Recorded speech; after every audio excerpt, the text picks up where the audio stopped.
I warmly welcome our resource person, Mr. Menake Wijesinghe, who is reading his PhD in Disaster and Climate Resilience in Traditional and Indigenous Communities at University of Sabarakamu. He is a professional with a progressive career of 16 years in the development sector with disaster risk reduction, emergency response, climate change, and education. Mr. Menake Wijesinghe, over to you. I'll start with this topic. We'll be talking about indigenous knowledge and coping disaster risk. So I'll be talking a little bit about indigenous knowledge, and we'll be discussing a little bit about how this indigenous knowledge is currently being used, or else what are the possibilities of being used for disaster risk reduction, because it's a hot topic right now everywhere in the world related to climate change. Jot down some of the points that I would like to share with you. So while having the discussions, I may ask you questions also to get your feedback, just to break the monotonous. So the first thing we'll be discussing is that we'll be discussing about how the humans and their ecosystems are interacted and how the humans are influenced by their living ecosystems. Then we'll be discussing about what is indigenous knowledge, and there could be several theoretical backgrounds or else descriptions about indigenous knowledge and how it is formed and how it is used. Then we'll be discussing a little bit about how the ecosystem related disasters became prominent and how it became as a problem, identified as a problem. Then we can see how the indigenous knowledge, the methods of indigenous knowledge used to cope this type of disasters or hazardous environments. Then I'll be a little bit focusing about why does IK become, this is a critical question actually, why the indigenous knowledge became a prominent discussion in the current context, because that's something that it will be interesting to discuss about. And of course, another topic would be, it will be very interesting to see how this IK is managed as science, because there are a lot of other areas that is overlapping or else influencing right now the indigenous knowledge. We'll see what those are. And present day, the lastly, we'll see what are the opportunities or the future of IK and how it is going to be used for the development, especially related to disaster risk reduction. So let me talk about a little bit about the early days where the humans were interacting with the ecosystem with a lot of curiosity. So you could see this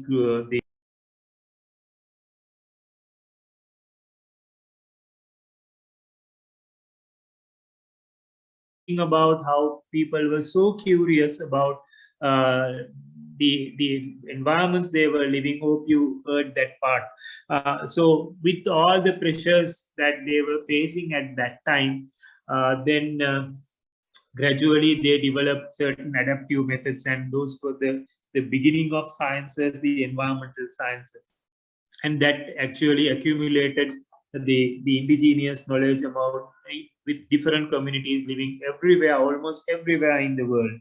Not only it's in the East, everywhere, even in the West and even in the Americas, the knowledge was collectively accumulating with the experience of the environment. And so this is the beginning of the indigenous knowledge, and this was the, I mean, more interactions they made with the environments, more pressures they received from the environment, more knowledge they accumulated. And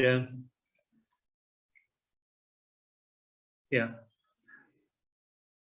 so humans' interactions with nature have adapted their culture. So now this is the way, and also people develop their cultures, even the way that they dress and the rituals. All the culture was very much to do with the human interactions with their ecosystem. So this is also part of the knowledge. Even the dressers, it's very much scientific what they dress, where to fit with their the environment and the material they used. And of course, some cultures were having certain conflicts because they wanted certain changes. They didn't like the way that their ancestors were living, and there were certain conflicts also that they wanted to change some geographical or the environment they live. And these changes also gave them had some feedbacks from the environment. So again, they were to adapt. and and of course, now the people were not living alone. Humans were always having interactions with each other as well as with the environment. Especially humans are primates who would always love to, or else like to live with others and have relationships. So these relationships between them as well as them with the ecosystems develop their culture. So this was the definition of the cultural ecologist, how the culture influenced certain norms and behaviors of the culture that was also related to this the environmental interactions they had. So while in this journey of human development, in certain ages that human wanted to carve the ecosystem, that means to change the ecosystem the way that they want. They build cities, they build environment with a lot of big dams and reservoirs, and they started the agricultural practices. And so these certain practices, of course, were not very much inconsistent with the environment, and there was some incongruency between the what ecosystems were expecting and what people were expecting. So this is the point, I think, where the word came. You could see some of the disasters occur, or else some these incongruencies between the human cultures and ecosystems had certain fights where people sometimes won, sometimes fail. So when they fail, these were called the disasters or the catastrophe. They fail. Yeah. So it was a time where the Indian people were doing a lot of trial and error, and it was a journey where people start learning. Now, if you say, if you somebody asks like what is the most common, one of the most common indigenous knowledge that we see in public is the wheel, where this is also that is how people were interacting with environment and how they were trying to with the environment. So there was a long process from this kind of the wheel that we thought that it was not a round wheel that we had earlier. So from there to evolve for a wheel that we see currently, it took a lot of time to make changes. So gradually people were developing the indigenous knowledge, and they were accumulating in their cultures. So with certain cultures, for example, navigation, and also the shipbuilding, all these were certain knowledge and that accumulated with the during the fight with the environment and during the fight for survival. So if somebody asks now, what is the meaning of indigenous knowledge? Now there were a lot of different meanings for indigenous knowledge. When you take the dictionary, it says something, and also certain researchers also have their the definitions on indigenous knowledge. So when different societies develop adaptive strategies, and as I mentioned, when they cope with the environment, so as the indigenous knowledge was bound to this kind of historical context. And so if I ask, could you give me some examples of the indigenous knowledge right now, what you see most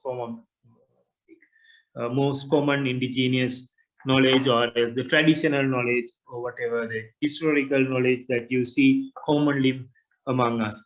Could someone because I just would like to get some feedback from you as well. Would somebody like to answer, please? Cascading system. Cascading system in Sri Lanka, yes, of course. Cascading agriculture. And any other examples? Most common ones?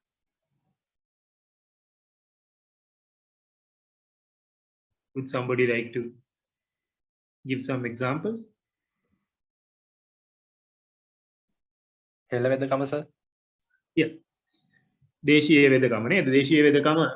And most of the countries, they have their indigenous medicinal practices. So that also depends on the environment they live. Sometimes with the botanical environment they have developed their own ways of traditional medicines. Now, do you see traditional medicines is one of the, now recently, I think for Sri Lanka's economic development also, this came as a very valid topic where we could promote this together with tourism. So it's, yes, but we must understand that most of the countries everywhere in the world, they have the indigenous medicinal systems, and these were evolving throughout the history. But of course, where in the tropics, like countries like us, we have a lot of varieties of medicine and medicinal practices with the living environment. That's a very good example. Any other? So I could continue more. Mr. Menaka, in the chat box, someone has mentioned it's like religions. Right. Yes, of course. I'm sorry, I can't see that the chat box because I have put the full screen. So thank you very much. So yeah, I mean, like that's about the religion, right? Yes, it's religion. Yes.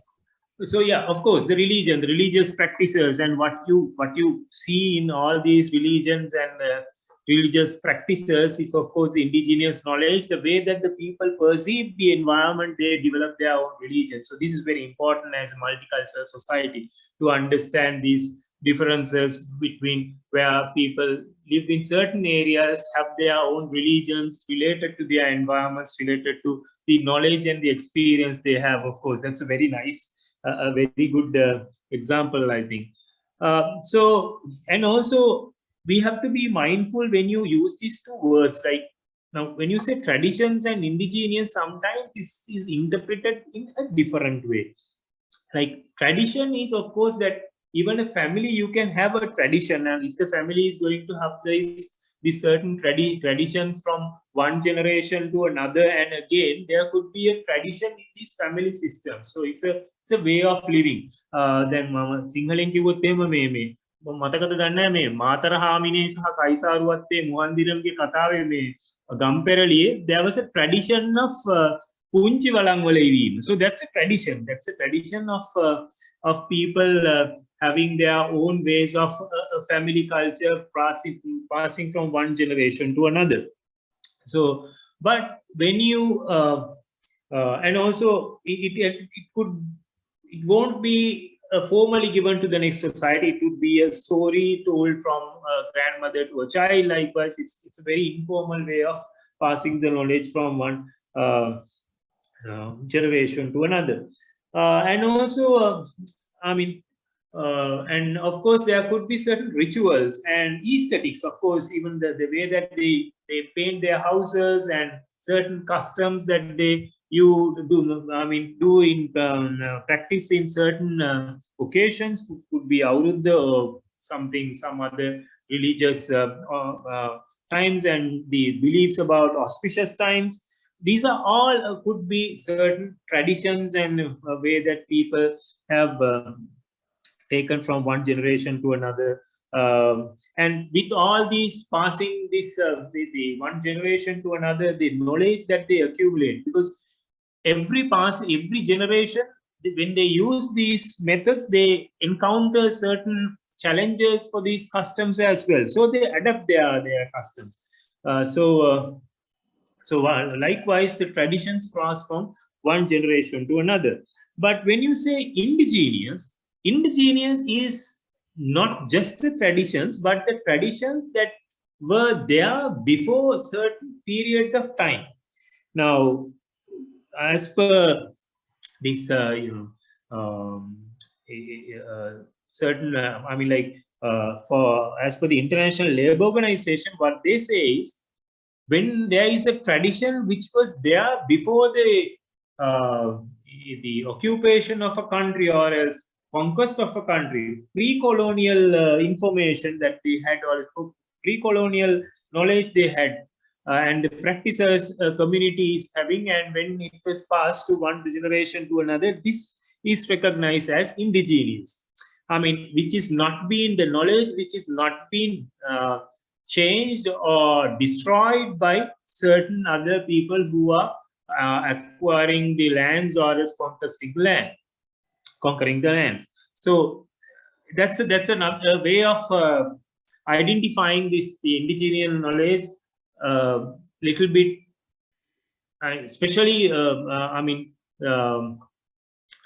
from I mean, there's no such contradictions, but traditions is not always indigenous. So that's what I want to say is that, because the traditions could start from today onwards and going beyond, and but indigenous is mostly the knowledge that passed from the pre-colonial history. So this is one definition given by the ILO, and probably it's more scientific to say indigenous knowledge is quite old and coming from not from today onwards, but from many centuries.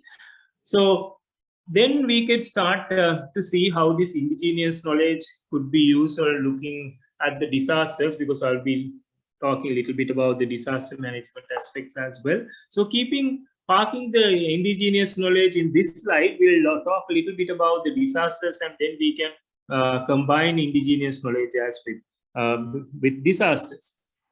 So now when we discuss about when these disasters became a problem, and how the disasters were identified as critical things that people should attend, because disasters was not something recently being experienced, but events that been there from the beginning of human evolution, human civilizations. So there have a lot of incidents that you might be knowing. A lot of disasters happened in many centuries ago and many thousands years ago, like what happened in the disasters about Pompeii and certain river flows in China, the floods, the major floods in certain other areas. So these were there since the beginning of the human history, where humans were trying to adapt and try to make themselves more ready to face these certain disastrous issues. So actually, it's a part of human evolution. Even when you look at the books which read about the human evolution and the evolutionary Darwinian process, it mentions that certain disasters which change the entire environments made the surviving species exist, and the others were extinct. And of course, the climate change was also harsh climates, and the changing climates were also challenging the people and the lives of people from the prehistoric societies. If they were able to adapt, they continued their extinct, or else they were adaptation and continue, or else they were extinct. So it was mentioned in Darwinism as well. And when the people were far incongruent with their natural environment, then as I mentioned earlier, the problem starts, because, for example, when the terrains are fulfilled with more populations beyond the carrying capacities, there were a lot of huge disasters. Now, one of the most of the disasters, the most devastating disasters were reported from China, with earthquakes and flooding. There were millions dead, because this environment balance was not there in these cities, because they were living in these very fragile or as vulnerable areas in many millions. So this was a breaking of the ecological balance, where from the other end, the ecology came with their fury and attacked the human population. So it was a kind of a winning and losing scenario, where from the beginning people understood the resilience of disasters is important. So the knowledge was accumulated how to be resilient for this environment. So it was so the continuous changing of geographical as well as socioeconomic factors shaped the people environment, and they were able to more adaptively live in their environments. So it was when people were moving incongruent with the environment, the environment also fighting back against the people, and we saw a lot of atrocities in certain areas, like in recent earthquake in Nepal. What happened where there was a huge city like what you see in India and even Bangladesh today. You see certain areas where you have uh, millions of people living with unbalanced planned cities, where you have a lot of garbage collections, and certain environmental destructions are immense.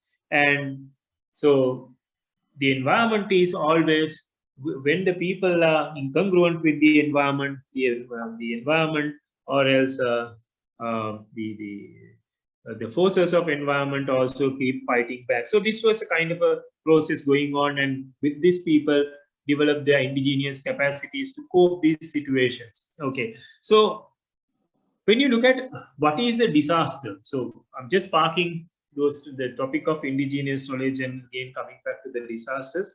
So disasters have certain factors where you have the hazards, where the potential uh, or else the potential harms that cause, like a mountain that could cause landslides, or a dam that could breach, or a river that could outflow. So these are the hazards, and when people are exposed to the hazards, uh, people get themselves victimized with the disasters. So to identify, people develop knowledge to identify these hazards, and also to identify themselves whether or not to expose. So these were all collected in their indigenous knowledge. So this is what the relationship. And uh, and people, most of the people who are vulnerable, who used to live in these certain exposed areas, were also disaster prone. And of course, in this disaster management science, you talk about the capacity as well, which is something that act against the disaster risk. So these four factors cause disasters. Interacting of these factors cause disasters. So in indigenous knowledge, what happened was that people were collecting more information about the hazards and how much they are exposed, and what to develop, what are the capacities that they should develop through these interactions, and how to reduce vulnerability, to reduce disaster risk. So in generations, you could see, to face this the hazards, exposure, and vulnerability, people have developed certain coping methods. And for centuries, you would have heard about astrology-based predictions. Now, these astrology-based predictions were there for many thousands years. Even when the Jesus was born, they were talking about astrology, and even in local context also, you could see a lot of astrology-based predictions, and the people were trying to learn how these astrological patterns were related to certain disaster incidents happen. And and of course, people were observing the nature and its dynamics, and also making certain predictions. So people were observing the nature. I'm not going to go in very much into details, because this is a common fact, where people were trying to develop a lot of nature-based predictions. And and there were a lot of from generations, they were observing the patterns of the trees and the birds, and certain incidents, so that they could develop certain links between the atrocities they face and the natural systems. And of course, with that, even today we could see there were a lot of uh, science locally that you could see related to water management. Like one of the best example is the Bisoko tour, where we have this in these traditional water tanks. So whereby Bisoko tour is something that even most of the Europeans were studying how the water management was done using the Bisoko tour to make the flood control, as well as to have the clean water taken into agriculture and drinking. So, and also there are a lot of indigenous farming practices that you could have a lot of literature on this and indigenous farmer about indigenous farming practices, how the seasonal farming was done, and also how these indigenous methods were used for pest control. And also indigenous holistic well-being practices was very much linked, as one of our colleagues mentioned about for indigenous medicinal practices, where more than the difference from the Western medicine or the more popular medicine is the indigenous method of making people live holistically with a certain balances in their lives with what they eat and how they behave and how they keep their household, etc. It's not just giving medicine. So this is also very related to the indigenous practices and indigenous knowledge that they have collected for centuries. It's a kind of a trial and error experience, and they have sometimes been documented as well. And of course, we had a lot of cases where we could see indigenous epidemic control methods in Sri Lanka, as well as in other countries. And of course, traditional coping methods were used to find fish and also to identify fish from pools, as well as to keep people safe from certain meteorological conditions. So when the disasters are there, when the factors creating disasters, people learn how to adapt them to identify hazards, reduce their exposure, reduce their vulnerability, and of course to develop their capacities. So yeah, so going beyond this point, I would like to have a little bit of thoughts from the audience, where if you like to have some points to discuss or have some thoughts to share, I would like to hear from you as well.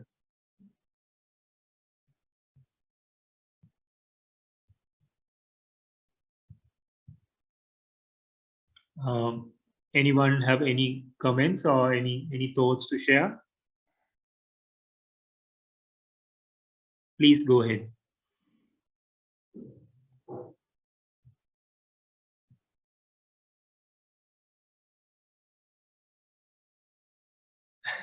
Okay.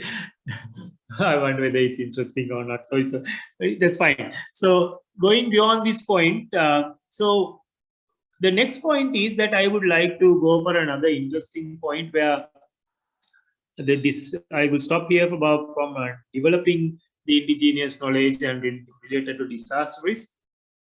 So when you talk about the indigenous knowledge, there is always contradictions, or as there were some skepticisms, because to believe this indigenous knowledge, you have to have certain understanding of the rituals of a particular country, or else the history of a particular country, to understand the indigenous knowledge of this a particular country. And so what I'm saying is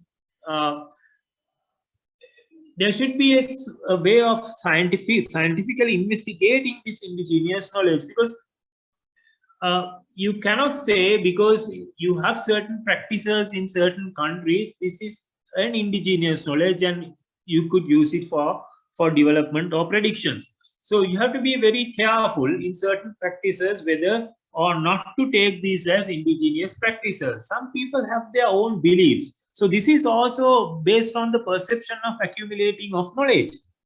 Now, people for centuries, if you believe in something and if you have certain faith on this information you have, you tend to take certain decisions based on this knowledge. So this is one of the areas that we have to be very careful when using indigenous knowledge, especially to cope different situations, especially for disaster. So on your left, you could see certain controversial incidents recently that they was discussing about certain practices where there were pros and cons discussions.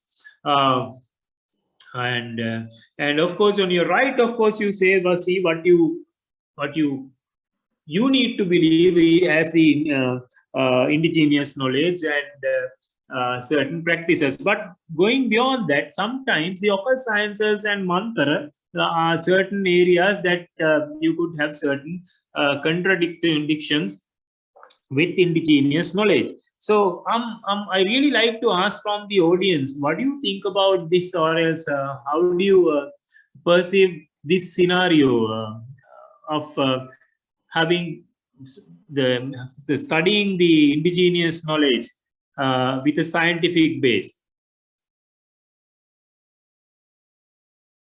How do you think of studying this? Because there could be certain contradictions of this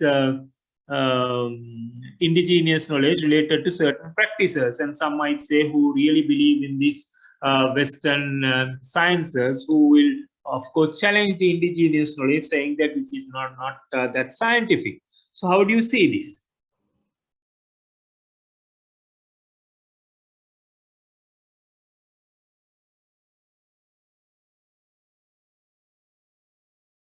මොකද ඒ ගැන හිතන්නේ මොනවා හරි ඒ ගැන අදහසක් තියෙනවද කතා කරන්න?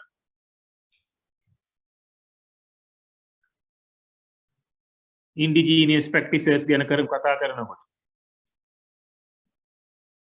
අපි කොහොමද දකින්නේ මේක මේ කොහොම විද්‍යානුකූලද, එහෙම නැත්නම් තව කෙනෙකුට කියන්න පුළුවන් නෑ මේ තියෙන සමහර කාරණාවල් විද්‍යානුකූල නෙවෙයි කියලා. මේවා ඉස්සරහදී අපේ ඩෙවලොප්මන්ට් එකට එහෙම නැත්නම් ඔය කියන්නා වූ මේ predictions. Now we talk about lot of accumulation of knowledge about predictions. So අපි කියමු climate predictions වලට. ඒකට කෙනෙකුට කියන්න පුළුවන් නෑ ඔය කියන ඔය යාග හෝම හෝ එහෙම නැත්නම් කෙනෙක් යම් දෙයකින් මේ දෙවියන්ට පූජා කරලා මේ කරන මේ rituals, this is not very related to indigenous knowledge. This is your own perception. So what is the limit? How do you see that?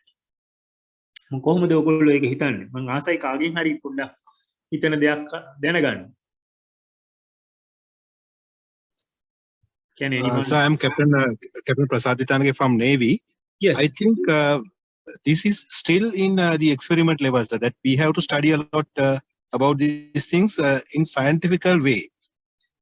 So I think these are not to be neglected, and these are not to be omitted as those are rituals or those things, because it came from generation to generation up to now. So there should be a certain level of truth behind these methods or rituals. So I think it should be experimented, and it should be more topic to be discussed. Thank you very much. I really take your point. Yeah, of course, that we need to, if you are going to use indigenous knowledge, keeping our minds being broad-minded is very, very important, rather than being biased to certain affiliations or what you believe. Because sometimes what you believe would not be indigenous knowledge that really exists. So this is very important. Thank you very much. I take that point. And any other ideas? So I am Lahiru from Social Studies. So I think some indigenous practices we can't it's represented by scientific method. The scientific I think sir මං සිංහලෙන් කියන්න sir මම හිතනවා සමහර මේ අපේ indigenous knowledge එක හා සම්බන්ධ දේවල් ඒ විද්‍යාත්මක ක්‍රමයේ හරහා ඔප්පු කරලා පෙන්වන්න බෑ. ඒවා පෙන්වන්න ඕන ඒ ඒගොල්ලන්ගේම තියෙන ඒ දැනුම් පද්ධතියේ තියෙන ක්‍රම හරහා. හැබැයි අද වර්තමානයේදී අර අපි එහෙම නොපෙන්නන නිසා එහෙම පෙන්වන්න බැරි වෙන නිසාම ඒවා විහිළු බවට පත් වෙලා ඒවා නොසලකාම හැරලා යන තත්ත්වයක් තියෙනවා. ඒක තමයි දැන් ඔයා ඒ කියන එකත් එක්ක if I take it like this, because there are certain ways of studying the numerical base or a statistical based studies also there.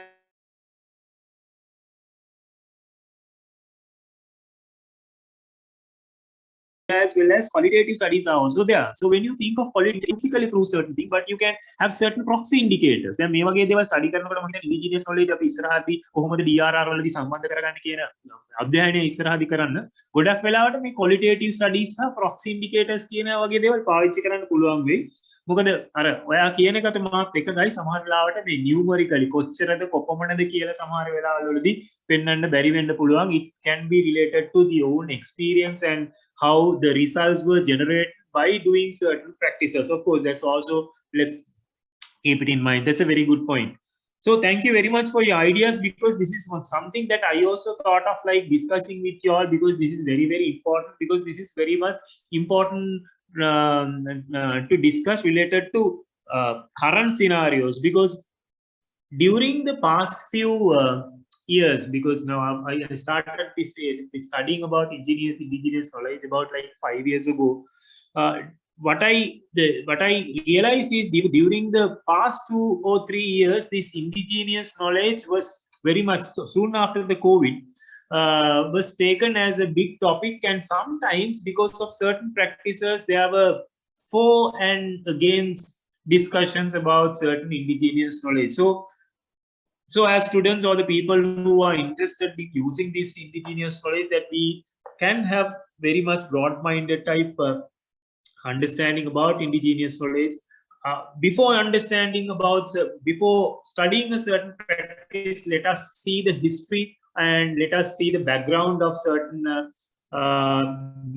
information we have, and let's see whether we can analyze, use certain qualitative ways of analyzing certain behaviors or certain practices. So going beyond that point, that's a very nice point to be discussed. And so with the current context, so there are certain questions that we need to discuss now, because why this indigenous knowledge came up in recent decades where forward is because of the way that the indigenous people were living. Now when you say, if I ask a question, are the communities living today sustainable? Now this is a question. Now people were developing, and we were told that certain countries are developed, and then again that they came up with these Millennium Development Goals, and they came up with these Sustainable Development Goals. And it's because there is a question whether these currently the present communities, whether the present communities are sustainable or not. So this is a question that we need to take some ideas from the indigenous ways of living. So there is a kind of a comparative studying right now going on, whether for the current problems, like especially to cope disasters and environmental destructions, whether whether we can take something from the indigenous communities. Now, when you say about what is your perception about the current human development systems? Now there are a lot of human development systems brought up by, that there were capitalist systems and the socialist systems, and certain economic systems that greatly developed certain countries. And then again, people have this the fear whether the current human systems are going to be failed, because that you could see with the current climate change, its rate of climate change, because there's a climate change is an entirely a human-made catastrophe. It's far beyond the natural level of climate change happening before the industrial era. And of course, the world future is going to be, it's a dark story. Now even most of the countries right now, probably you heard the Australian elections were going on. One of the key topics, I think the main topic was the climate adaptation and climate mitigation. So because the world is right now having a fear whether the system right now we are following is sustainable or not. So then what can we take from the indigenous communities? Because of course we cannot go back. We can't live like the cavemen were living. We can't live in a world where we don't have, none of the electric items are there, or else none of the fuel or fossil fuels are no more used.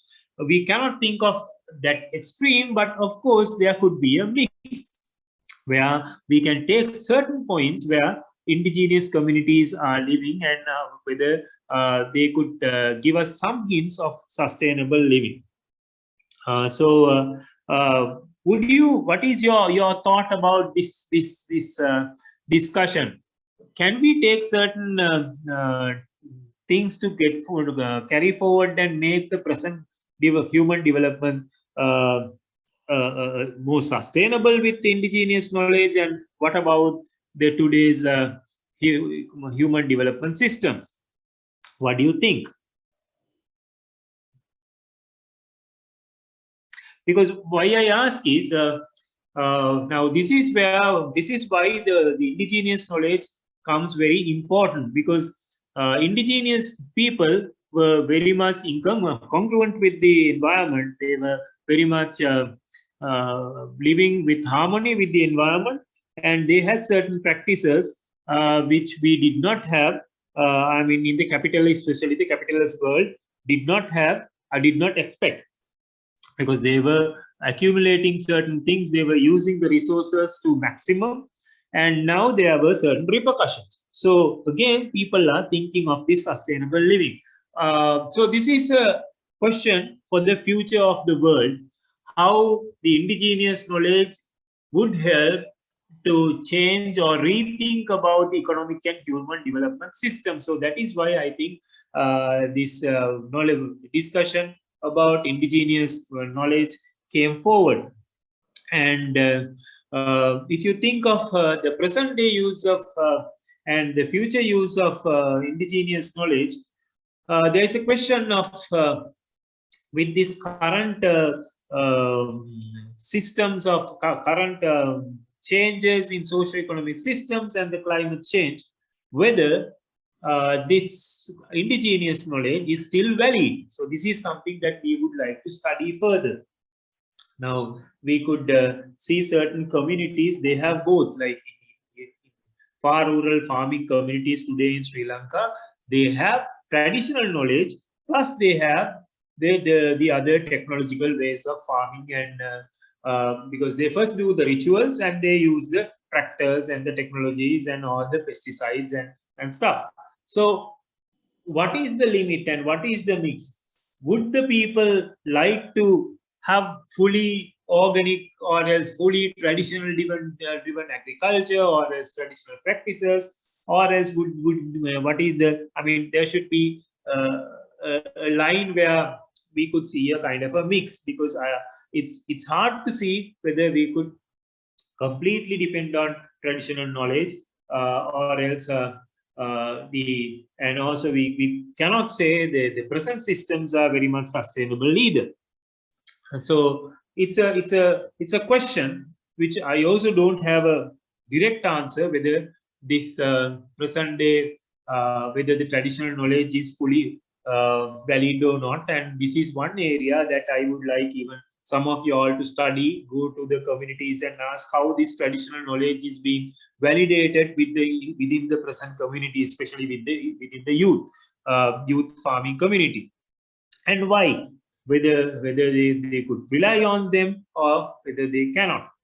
Because on the other hand, this indigenous knowledge was developed in a gradual way for centuries, but the climate change and the socio-economic change is very, very fast. So, and especially the climate change. When the climate change during 2-3 decades, these systems, the traditional prediction systems, can have certain skepticisms. සමහර තැන්වල අවිශ්වාසදායක වෙන්නත් පුළුවන්. අවුරුදු දහස් ගාණක් තිස්සේ ආපු knowledge එක ඉක්මනටම මේ වෙනස් වෙන පරිසර පද්ධතියන් එක්ක, එහෙම නැත්නම් වෙනස් වෙන environment එකත් එක්ක, මේ climate change එකත් එක්ක ඒකේ යම් ප්‍රශ්නකාරී තත්ත්වයන් තියෙන්න පුළුවන්. ඔය කියන විදිහටම මැස්සෝ එහෙම නැත්නම් කුරුල්ලෝ දිහා බලලා දේවල් කරන්න පුළුවන් දිකේ. So can practices and behaviors used among traditional communities could be tested to cope with meeting multiple environment hazard induced by weather? So this is something that we need to study further. Now, when you say a little bit about the climate change, now Now, Sri Lanka is one of the countries that is being identified have severe disaster risk and the climate risk. In recent, now the GAR report, the Global Disaster Assessment Report, was launched recently, about 1 month earlier. Now, in that report also, you could see Sri Lanka is taken as one of the key countries with key vulnerabilities. So, because of this gradual increasing in ambient temperatures and changes in rainfall patterns, and severe extreme weather events are also increasing. So, in future, one of the main areas that we can take the indigenous knowledge is for livelihood adaptation, because there are certain societies in most of the different parts of the world have a lot of information about this livelihood adaptation for changing climates, how they were living, how they were living with disasters, coping and safeguarding their assets, storage systems, and using certain native chemicals to have certain productions adaptive for changing climates and changing environments. So livelihood adaptation is one area that we also could study.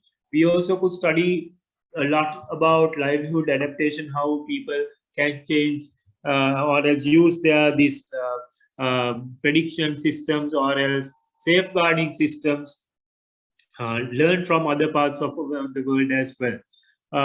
And another area that in future and today that we could largely use the indigenous knowledge is the holistic living.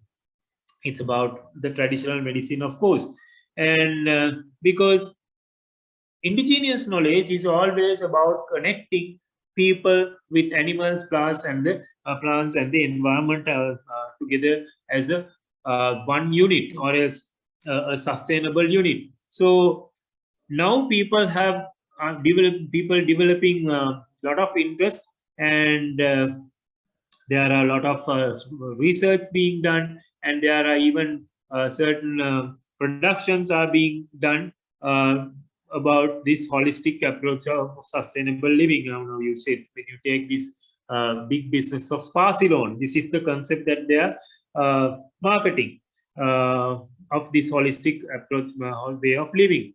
And there is a big trend, if we can study further and if we can give more examples and more remedies for certain solutions like stress and certain medicinal conditions with this changing environments, there could be a lot of things that we could learn from the traditional knowledge.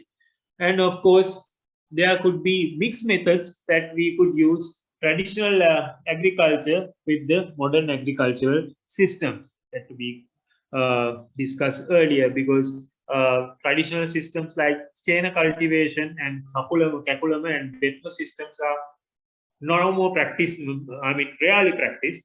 But whether we could use certain practices for modern agricultural systems as well, because nowadays the circular economy is that economy that produces your own products and use the own resources and things like recycling. So there could be certain things that with these indigenous practices where we can identify for the modern agricultural systems for circular economy from this traditional way of agriculture. And lastly, I think it's about the spirituality, because indigenousness is always being spiritual and it's related to people's culture, and as one of you all mentioned about their religious beliefs. And indigenous knowledge kept people cohesive, people together. Indigenous practices. Indigenous practices ගොඩක් වෙලාවල් වලදී මිනිස්සු තනි තනියෙන් practice කරපු ඒවා නෙවෙයි. මිනිස්සු එකතු වෙලා තමයි යාගහෝම පැවැත්වුවේ. So this is one of the methods that kept people together. So again, when you talk about the disaster risk reduction, this came in handy because to make people together or else keep people connected, indigenous knowledge helped, of course. So this is something that we need to study a little bit more, because when you break down this indigenous system, so as we break down the social cohesion among the societies, because now, for example, some people in India, they believe that when you do wrong things, that you face disaster. Even among our community also, this is there. So that is also because people have certain links. I mean, probably it's not very scientific, but on the other hand, there could be certain, because we have not studied this, there could be certain repercussions on people's behavior and with the environment as well. Who knows? So I mean, we need further studies, but while studying, it's one of the ways that the people kept the communities more resilient, more cohesive, because people had their cultures, the dances, and offering for gods. They were doing this together. So indigenous knowledge, on one hand, whether it's scientific or not, it kept people resilient and made people work together.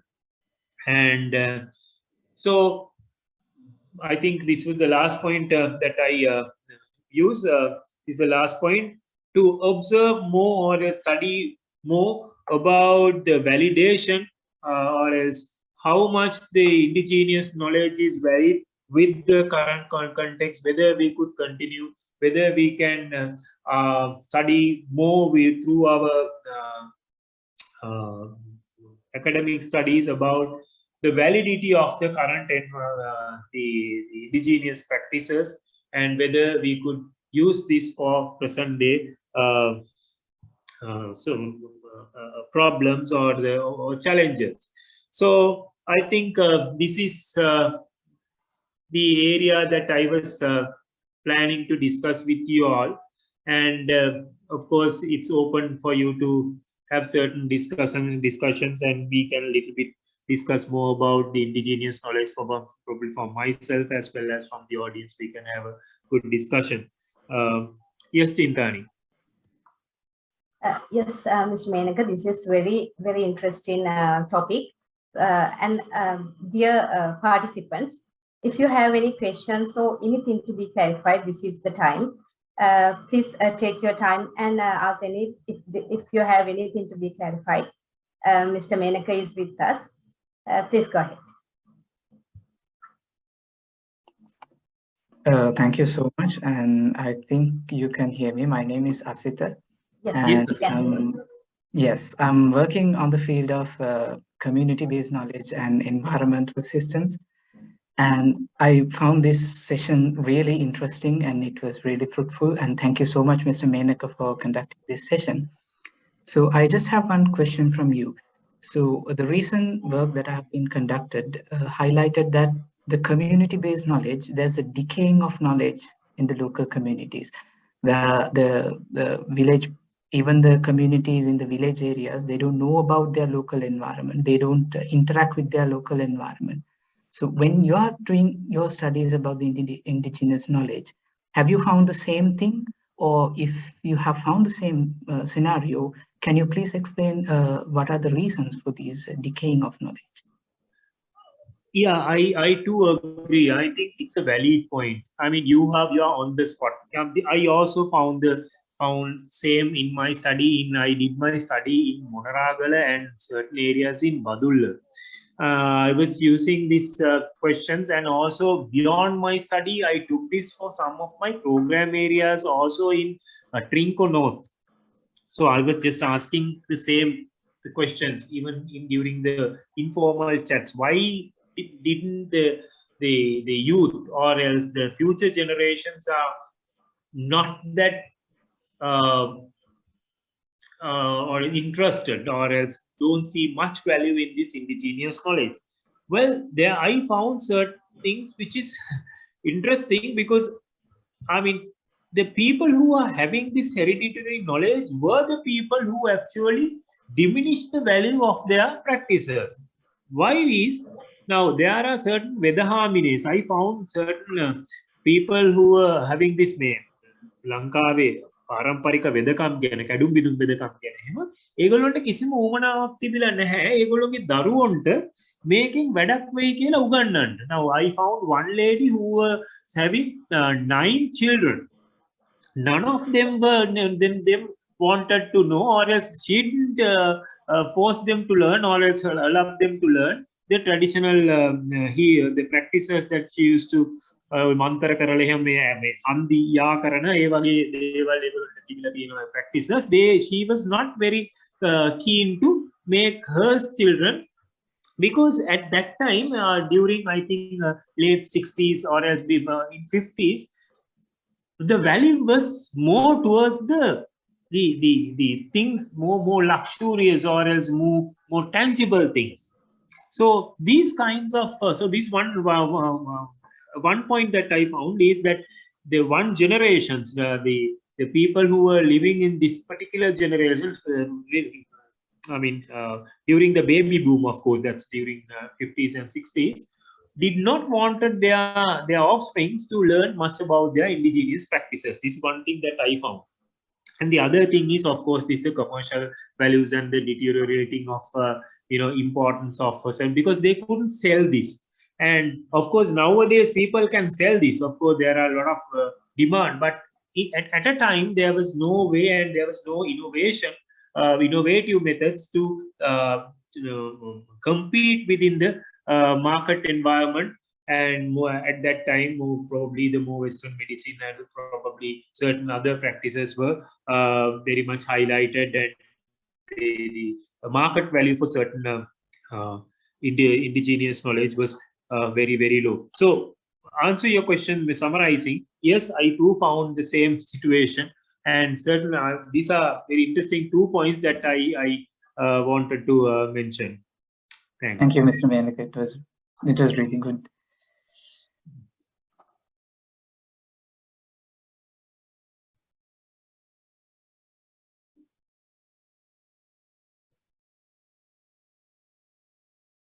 තා මොන හරි දෙයක් අපි කතා කරන්න තියෙනවද? ඒ point එක හරි වැදගත් මම හිතන්නේ. මොකද ඒක අපි දැනට මම හිතන්නේ මේ අපේ අධ්‍යාපන පද්ධතිය තුලත් ඔයගොල්ලෝ බැලුවොත් එහෙම අපේ කිසිම මේ ලංකාවේ කිසිම තැනක නැහැ මේ පාරම්පරික දැනුම හෝ පාරම්පරිකත්වයේ සම්බන්ධයෙන් අපි ඉගෙන ගත්ත. දැන් මගේ වයසේ කිසිම කෙනෙක් ගැන එහෙම දැනුවත් කරලා නැහැ. කිසිම අධ්‍යාපනයක උගන්වලා නැහැ. අපි ඉගෙනගෙන තියෙන වෙන දෙයක්. අනිත් එක අපි දැන් for example we learn first aid. Now you don't carry a first aid when you are going somewhere. You should know at least to get some quality එකක් කම්බර්ලි වෙලා කපොලේ තියාගන්න. එහෙම නැත්නම් සර්පෙක් ආපුවාම ළඟ තියෙන එකක් ගන්න අපි දන්නේ නැහැ. අපි ගස් හඳුනන්නේ නැහැ. It's not our fault.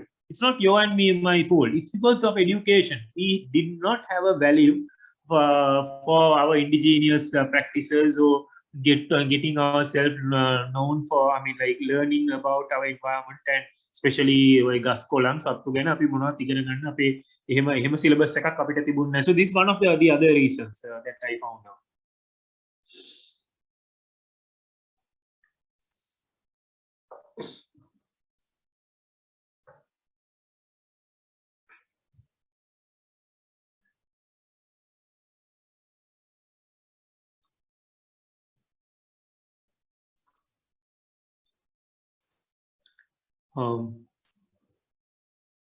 Any more to discuss?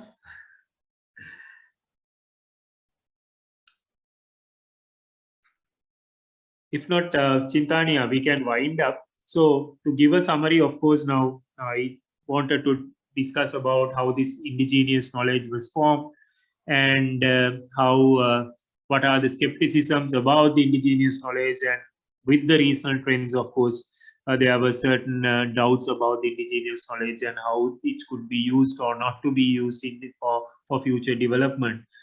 So highlighting that point, of course, that there are certain areas, of course, there's a big opening in our economic arena, as well as certain development Now I'll give you one example.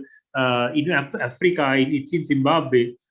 They have taken this indigenous knowledge together with the modern knowledge to forecast weather. So likewise, we also can, if we can get some solid information about scientific proofs about certain behaviors of animals and certain things, that if we can document, probably we could use kind of a mixed method of predictions as well. So these are the areas that we can explore more and use for our development.